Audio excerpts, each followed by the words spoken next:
أعوذ بالله من الشيطان الرجيم. قل هذه سبيلي أدعو إلى الله على بصيرة أنا ومن اتبعني وسبحان الله وما أنا من المشركين.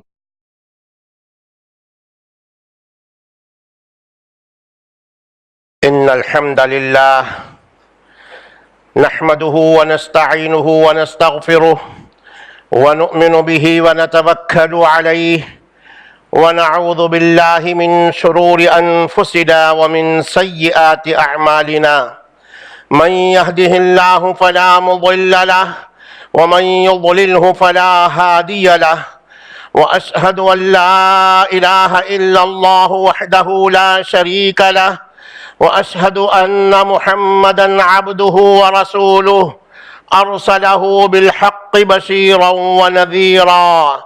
أما بعد، فإن خير الحديث كتاب الله، وخير الهدي هدي محمد صلى الله تعالى عليه وسلم، وشر الأمور محدثاتها، وكل محدثة بدعة، وكل بدعة ضلالة، وكل ضلالة في النار.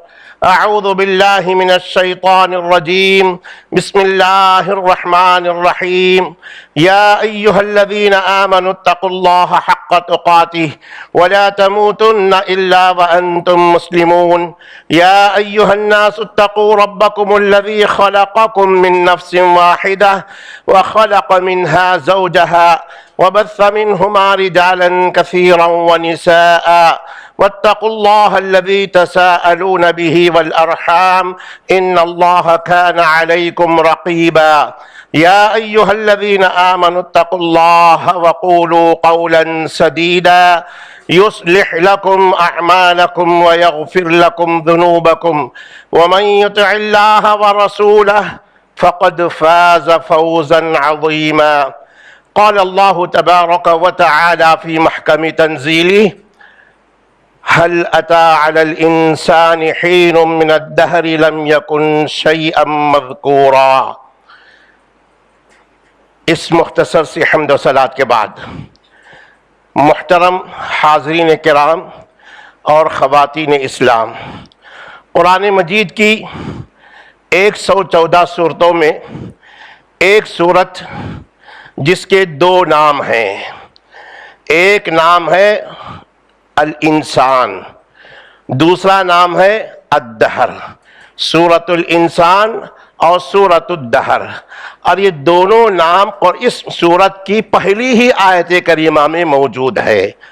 فرمایا اللہ تبارک و تعالیٰ نے: هل أتى على الإنسان حين من الدهر لم يكن شيئا مذكورا. کیا انسان پر ایک ایسا زمانہ نہیں گزرا ہے، ایک ایسا دور نہیں گزرا ہے کہ اس کا نام و نشان نہیں تھا، اس کو کوئی نہیں جانتا تھا.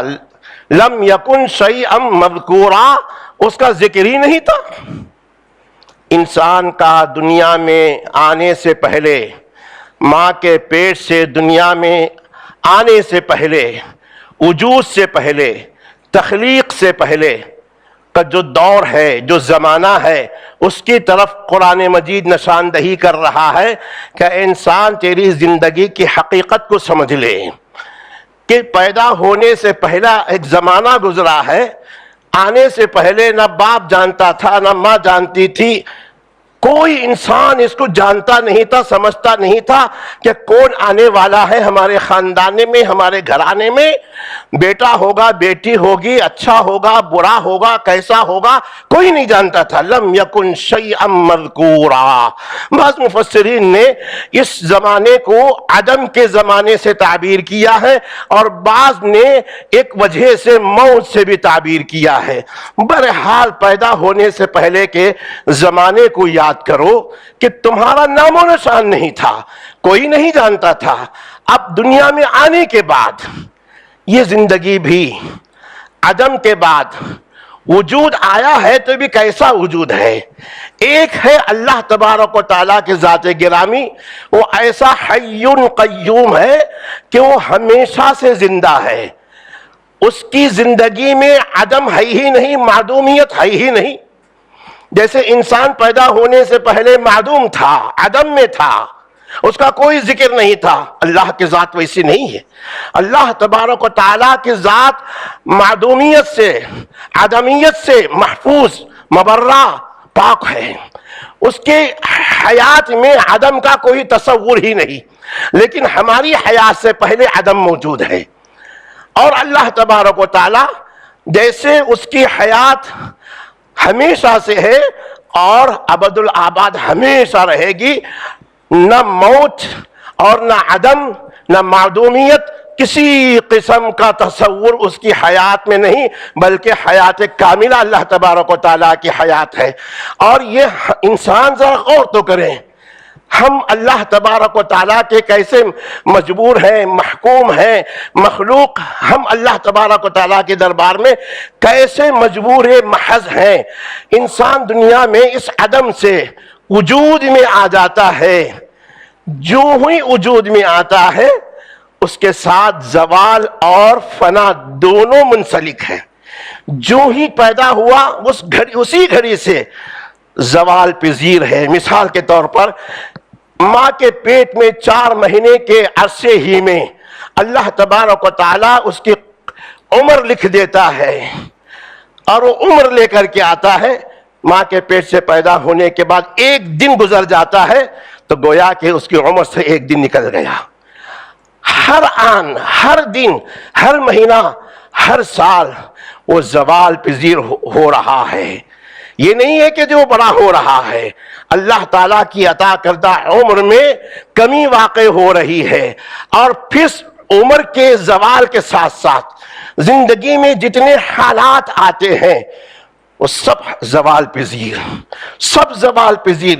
کسی کو قرار نہیں، کسی کو استقلال نہیں، کسی کو دوام نہیں۔ آدمی کی صحت کوئی استقلال نہیں ہے، آج صحت مند ہے تو پھر بیمار ہو جاتا ہے، آج دولت مند ہے کل غریب ہو جاتا ہے، آج عزت کے ساتھ ہے کل وہ عزت ذلت میں تبدیل ہو سکتی ہے، بڑے ہاتھ خوشحال ہے کل غربت آ سکتی ہے۔ اس کی کوئی اچھائی ہو یا برائی ہو، خوشحالی ہو یا تنگی ہو، اس میں کوئی قرار نہیں ہے، کوئی استقلال نہیں ہے، کوئی دوام نہیں ہے۔ ہر چیز انسان کا وجود ہی زوال پذیر ہے، تو پھر اس کی زندگی میں آنے والے سارے حالات بھی زوال پذیر ہیں۔ زوال ہوتے ہوتے ہوگا کیا؟ آخر ایک دن فنا، ایک دن موت کے گھاٹ وہ ختم ہو جائے گا۔ یہ انسان کی زندگی کی حقیقت ہے۔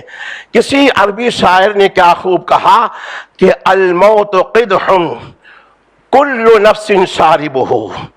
انسان کی زندگی کا آخری لمحہ ایسا ہے جو موت پر ختم ہوتا ہے۔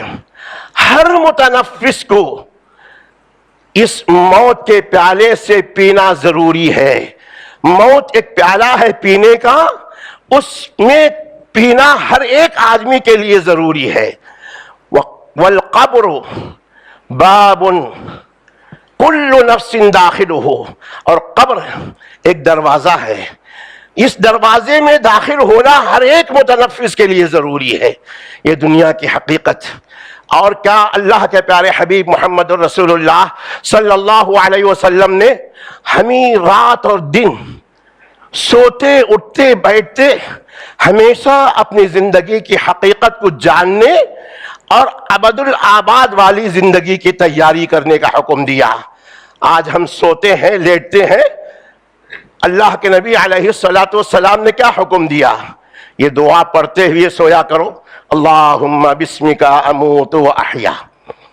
عربی زبان بڑی جامع ترین زبان، اس میں سونے کا لفظ بھی موجود ہے، سونے کے بعد اٹھنے کے لیے بھی الفاظ موجود ہیں، لیکن یہاں سونے کا تذکرہ نہیں ہے، یہاں سونے کے بعد نیند سے بیدار ہونے کا تذکرہ نہیں ہے، یہاں موت اور موت کے بعد زندہ ہونے کا تذکرہ ہے۔ اللہم بسمک اموت و احیا، اے اللہ میں تیرے ہی نام سے مر رہا ہوں اور تیرے ہی نام سے زندہ ہوں گا۔ یہاں سو رہا ہے، نیت تو مرنے کی نہیں ہے، پروگرام تو مرنے کا نہیں ہے، اٹھنے کا ہے، یہاں سو رہا ہے۔ اللہ کے نبی علیہ السلام نے بھی کہا سوتے ہوئے اس دعا کو پڑھ کے سو۔ مطلب کیا ہے؟ ضروری نہیں کہ اب جو سو رہا ہے صبح کو زندہ بیدار ہوگا، اس لیے موت کو یاد کرتے ہوئے اور اپنی فانی زندگی کی حقیقت کو سمجھتے ہوئے اس کی یاد دہانی کرتے ہوئے اس دعا کو پڑھ کے سویا کرو۔ پھر دوسری دعا کیا سکھائی اللہ کے نبی علیہ السلام نے؟ بسمک ربی وضعت جنبی وبک ارفع، ان امسکت نفسی فرحمها وان ارسلتها فاحفظها بما تحفظ به عبادك الصالحین۔ اللہ کے نبی علیہ السلام نے فرمایا جب تم بستر پر چلے جاتے ہو اور اپنے آپ کو بستر کے حوالے کر دیتے ہو، پھر دوبارہ اللہ تعالیٰ سے دعا کرو بسمک ربی وضعت جنبی، اے اللہ میرے جسم کو میں نے تیرے نام سے بستر کے حوالے کیا ہے، بسمک ربی وضعت جنبی وبک ارفعہ، اور تیرے ہی نام سے میں اس اپنے بدن کو بستر سے اٹھاؤں گا۔ آگے ان امسکت نفسی فرحمہا، سونا کیا مرنا دونوں ایک ہے۔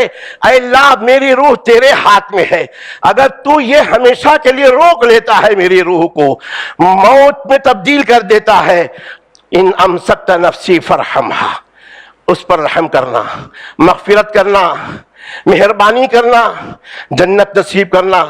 وَإِنْ أَرْسَلْتَهَا، اے اللہ پھر صبح میری جسم میں روح کو دوبارہ بھیج دے رہا ہے، بیدار کر رہا ہے، تو فَاحْفَظْهَا بِمَا تَحْفَظُ بِهِ عِبَادَكَ الصَّالِحِينَ، اے اللہ تو میری اس روح کو، میرے جسم کو اسی طرح سے حفاظت کرنا تیری نافرمانیوں سے، گناہوں سے، جس طرح سے تو اپنی مہربانی خاص سے نیک بندوں کی حفاظت کرتا ہے۔ رات کو سوتے ہوئے اپنی زندگی کی حقیقت کو سمجھتے ہوئے اخروی زندگی کی کامیابی کی دعا کرتے ہوئے سونے کا حکم دیا۔ جب صبح بیدار ہوتے ہیں الحمدللہ الذی احیانا بعدما اماتنا والیہ النشور، جو دعا رات کو سوتے ہوئے پڑھا تھا اسی کی یاد دہانی کرائی جا رہی ہے۔ اے اللہ تیرا شکر ہے، تو ہی حمد کے لائق ہے، احیانا بعدما اماتنا، ہمیں مارنے کے بعد تو نے زندہ کیا ہے، وَإِلَيْهِ النُّشُورُ، اے اللہ آج بستروں سے اٹھ کر کے اپنے کاموں میں مصروف ہو رہے ہیں، لیکن موت کے بعد جب ہم اٹھیں گے تو تیرے دربار میں حاضر ہوں گے، جمع ہوں گے۔ اس یاد دہانی کے ساتھ بیدار ہونے کا حکم دیا گیا ہے، اس دعا کے ساتھ ہمیں بیدار ہونا ہے۔ تو انسان کی حقیقت کو سمجھایا اللہ کے رسول صلی اللہ علیہ وسلم نے ان دعاؤں کے ذریعے سے۔ ہر آدمی چاہے مرد ہو یا عورت ہو، سونے سے پہلے جب ان دعاؤں کو پڑھتے ہیں یا اٹھتے وقت پر جب ان دعاؤں کو پڑھتے ہیں تو مقصد نبی صلی اللہ علیہ وسلم کو سمجھے کہ آپ نے ان دعاؤں کو پڑھنے کے لیے کس لیے تاکید فرمائی ہے، تاکہ اپنی زندگی کی حقیقت کو بھی سمجھے اور آخرت کی تیاری بھی کرتے رہیں۔ اللہ کے رسول صلی اللہ علیہ وسلم نے فرمایا کن فی الدنیا کأنک غریب او عابر سبیل، تم دنیا میں اس طرح سے رہو گویا کہ ایک اجنبی ہو۔ ایک اجنبی ہو، آدمی چنئی کے اندر باہر سے آ جاتا ہے، اجنبی ہوتا ہے، یہاں کے رہنے سہنے کا مستقل کوئی انتظام کر کے نہیں آتا ہے، اگر انتظام کر بھی لیتا ہے تو عارضی طور سے کر لیتا ہے۔ تو اسی طرح سے ایک اجنبی کی طرح تم اپنی ساری زندگی گزارو، چاہے 40 سالہ ہو، 50 سالہ ہو، 60 سالہ ہو، پتہ نہیں کس کی زندگی کتنی ہے، جو بھی زندگی اللہ تعالیٰ نے مقدر کر رکھی ہے اس طرح سے رہو جس طرح سے گویا کہ تم اجنبی ہو یا سفر کی حالت میں ہو۔ عبداللہ ابن عمر رضی اللہ تعالیٰ عنہ نے اور کچھ تفصیل کے ساتھ اور کچھ وضاحت کے ساتھ فرمایا کہ اذا اصبحت فلا تنتظر المساء، دنیا کی حقیقت یہ ہے کب یہ دنیا کی آخری سانس ختم ہو جائے پتہ نہیں، لہذا تم جب صبح کرتے ہو تو شام کا انتظار نہ کرنا۔ وَإِذَا أَمْسَيْتَ فَلَا تَنْتَظِرِ الصَّبَاحَ، جب شام کر لو یہ یقین نہ رکھو کہ میں صبح تک زندہ رہوں گا۔ اللہ کے پیارے حبیب محمد رسول اللہ صلی اللہ علیہ وسلم نے فرمایا کہ تم اپنی نماز کو آخری نماز پڑھو سمجھو، جو بھی نماز پڑھتے ہو۔ آج ہم جمعہ کی نماز پڑھ رہے ہیں، کیا یقین ہے کہ عصر کی نماز میں حاضر ہو جائیں؟ میرے محترم، ابھی چند دن پہلے ہمارے علاقے شہر داونگرہ کے اندر جماعت کے مخلص نوجوان بڑی وہاں کی جماعت کی ترقی میں ان کے آباء و اجداد کا بڑا دخل رہا ہے۔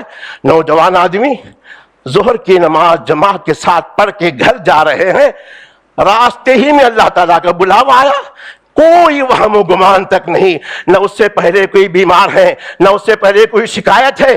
راستے میں اچانک دھڑلے سے پڑے، ڈاکٹر کے پاس لے جایا گیا تو ڈاکٹر نے کہا کہ جو جہاں یہ گرے وہیں وفات ہو گئی۔ یہ انسان کی حقیقت ہے۔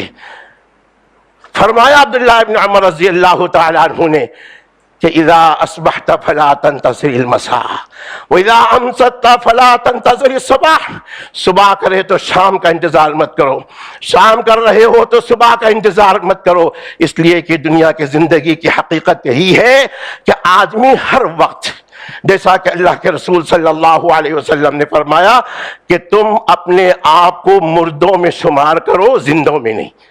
پتہ نہیں کب تمہارا شمار حقیقی معنوں میں میتوں میں ہو جائے، مرنے والوں میں سے ہو جائے۔ میرے محترم، اسی لیے اللہ کے نبی علیہ السلام نے فرمایا کہ یہ دنیا لو كانت الدنیا تعدل عند اللہ جناح بعوضۃ ما سقا کافرا منها شربۃ ماء، او کما قال علیہ السلام۔ صحیح روایت ترمذی کی ہے۔ اگر اللہ تبارک و تعالیٰ کے نزدیک ساری دنیا میں جس وقت سے دنیا آباد ہوئی اس وقت سے لے کر کے قیامت تک ساری دنیا کی چیزیں، جس میں سونا چاندی زیورات ہیرے جواہرات ساری چیزیں آ گئی، یہ ساری دنیا اگر اللہ تعالیٰ کے نزدیک ایک مچھر نہیں، مچھر کے پر کے برابر بھی ہوتا، اللہ، مچھر کے پر کی کیا حقیقت ہے میرے محترم؟ کوئی حقیقت نہیں۔ مچھر کے پر کے برابر بھی اگر یہ قیمت اور اس کے برابر اس کا مقام ہوتا اللہ تعالیٰ کے نزدیک، تو کافروں کو ایک گھونٹ پانی نہیں دیتا، نہیں پلاتا۔ کیوں؟ دنیا، واقعی دنیا بھی حقیقت ہے۔ کیوں بھی حقیقت ہے؟ اگر آدمی اس میں دل لگاتا ہے۔ اللہ تعالیٰ نے قرآن مجید میں فرمایا انما الحیات الدنیا لعب ولہو وزینۃ وتفاخر بینکم وتکاثر فی الاموال والاولاد۔ کیا بہترین نقشہ کھینچا اللہ تبارک و تعالیٰ نے۔ عدم سے وجود میں انسان آ جاتا ہے تو اس کے اس مختصر سی زندگی میں چند مراحل گزرتے ہیں، ان کا تذکرہ کیا۔ اعلموا انما الحیات الدنیا، تاکید فرما دی، جان لو، یقین رکھ لو، دنیا یہی ہے، اس کے علاوہ کچھ نہیں ہے۔ انما الحیات الدنیا، یقیناً دنیا کی زندگی، لعب، کھلونے کی طرح ہے، کھلونے ہیں، کھیل کود ہے۔ کیسے؟ بچہ جب رونے لگتا ہے تو ماں باپ کچھ کھلونے اس کے ہاتھ میں دے دیتے ہیں، مطلب کیا ہے؟ ٹوٹ جائے پھوٹ جائے کوئی بات نہیں، بچہ خاموش ہو جائے۔ تو بچے کے سمجھنے کے لیے، خاموشی رہنے کے لیے ان کھلونوں کی کوئی حقیقت نہیں، چاہے ٹوٹ جائے پھوٹ جائے، بہرحال یہ اس کو استعمال کر کے توڑ دیں پھوڑ دیں اور خاموش رہ جائے۔ پھر اس کے بعد وَلَهْوٌ، ذرا بچہ کو ٹہلنے اور چلنے پھرنے کے قابل ہوتا ہے تو پھر ان کھلونوں کی طرف نہیں دیکھے گا، کچھ لہو کی طرف اس کی رغبت ہو جائے گی، کچھ اور اس سے بڑھیا چیزیں جو انسان کو ٹائم پاس کے لیے کچھ اس سے بڑھیا چیزیں ملتی ہیں اس کی طرف، لہو لعب کی طرف ہو جائے گا۔ یہ بھی بچے کا ایک زندگی کا حصہ ہے۔ وزینہ، تیسرے نمبر پر زینت کہا۔ جب لڑکا یا لڑکی سن بلوغ کے قریب پہنچ جاتے ہیں ذرا ان کا مزاج بن جاتا ہے کہ میں خوبصورت بن کر کے رہوں، تب دیکھیے وہ بال بھی بناتے رہیں گے، کپڑوں کو بھی درست کریں گے، اچھے سے اچھے کپڑے، میں اسمارٹ بننا چاہیے، فلاں بننا چاہیے، ایک شعوری ماحول پیدا ہو جاتا ہے فطرت کے اندر۔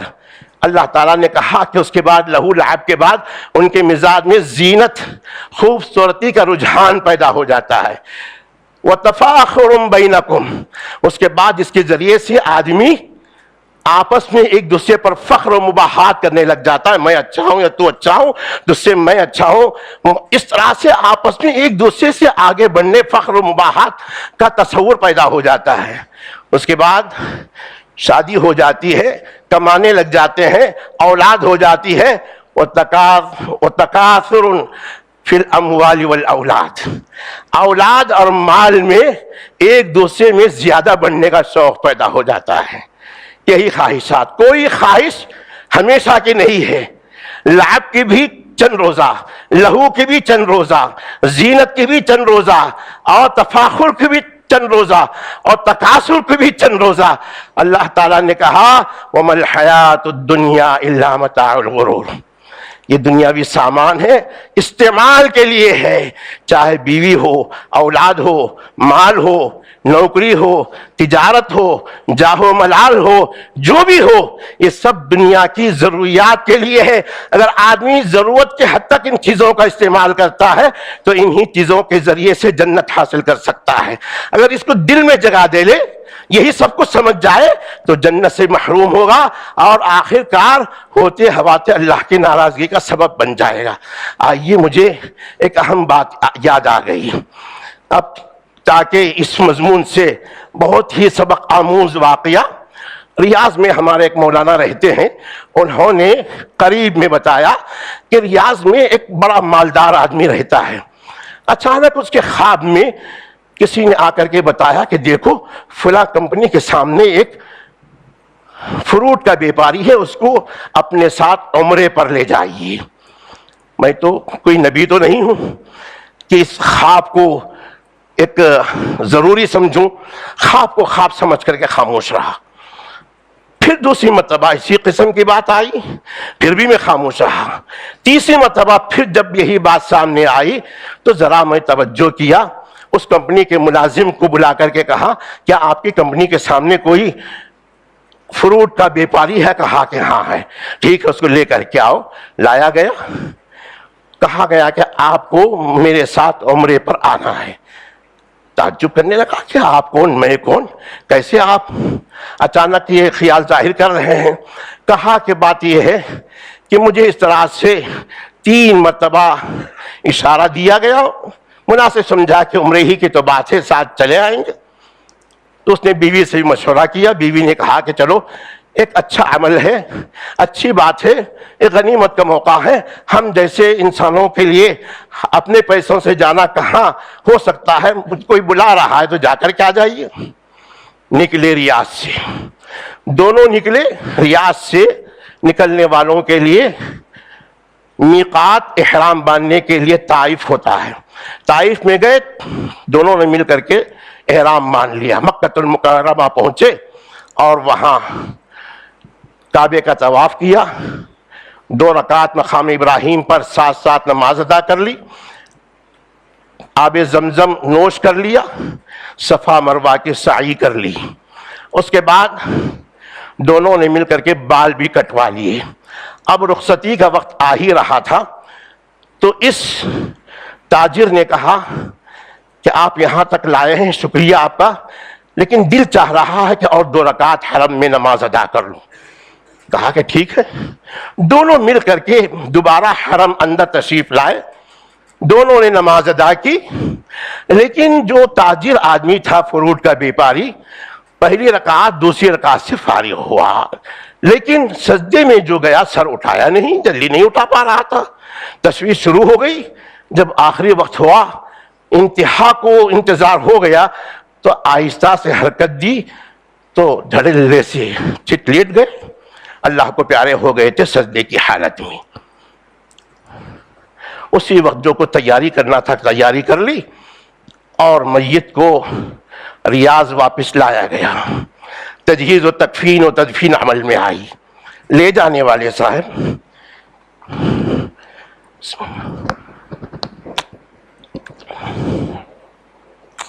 یہ سوچا کہ ذرا ان کی اہلیہ محترمہ سے گفتگو کر لی جائے.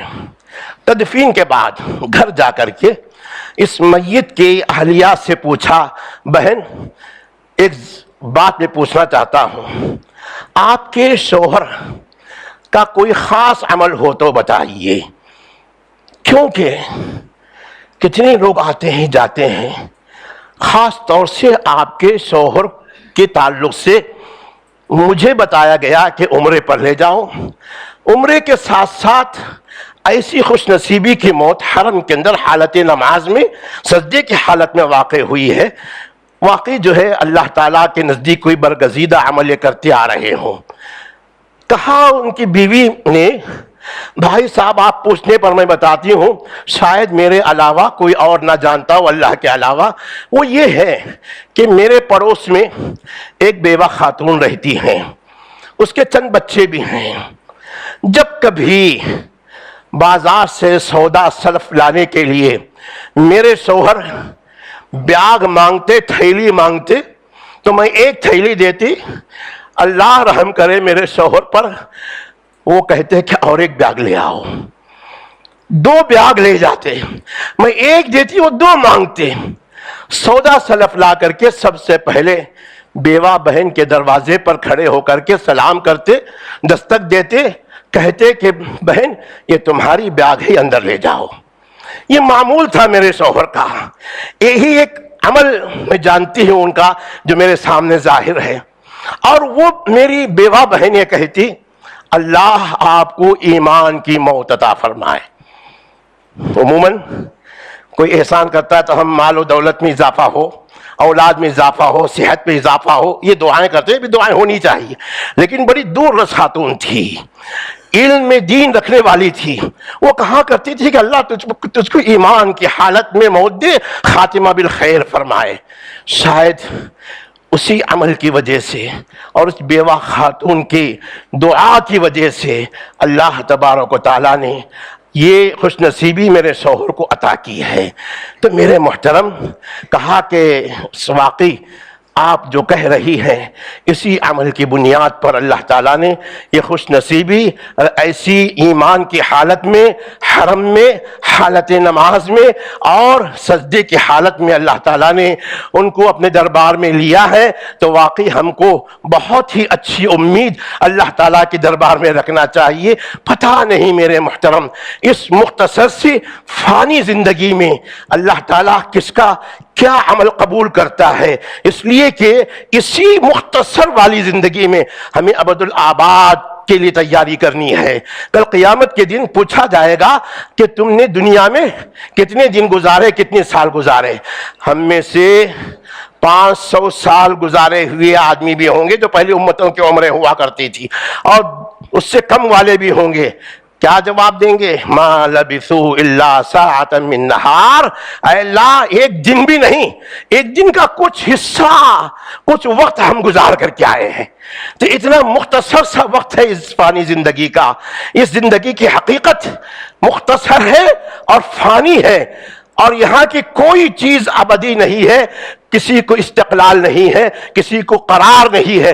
تو ایسی حالت میں ہم کو ایسی اعمال کی کوشش کرنی چاہیے جس کی وجہ سے ہماری موت ایمان کی حالت میں ہو، اللہ تعالیٰ کی رضامندی کے ساتھ ہو. اللہ تعالیٰ سے دعا ہے کہ اللہ تعالیٰ ہم تمام کو صحیح معنوں میں اس فانی زندگی کی حقیقت کو اٹھتے بیٹھتے سوتے اٹھتے ہر وقت یاد کرنے اور اس مختصر سے زندگی میں ابد الآباد کی زندگی کی تیاری کرنے کے توفیق نیک عطا فرمائے. بارک اللہ لنا ولکم فی القرآن العظیم ونفعنا وإیاکم بالآیات والذکر الحکیم. انہ تعالی جواد کریم رؤوف ورب حلیم.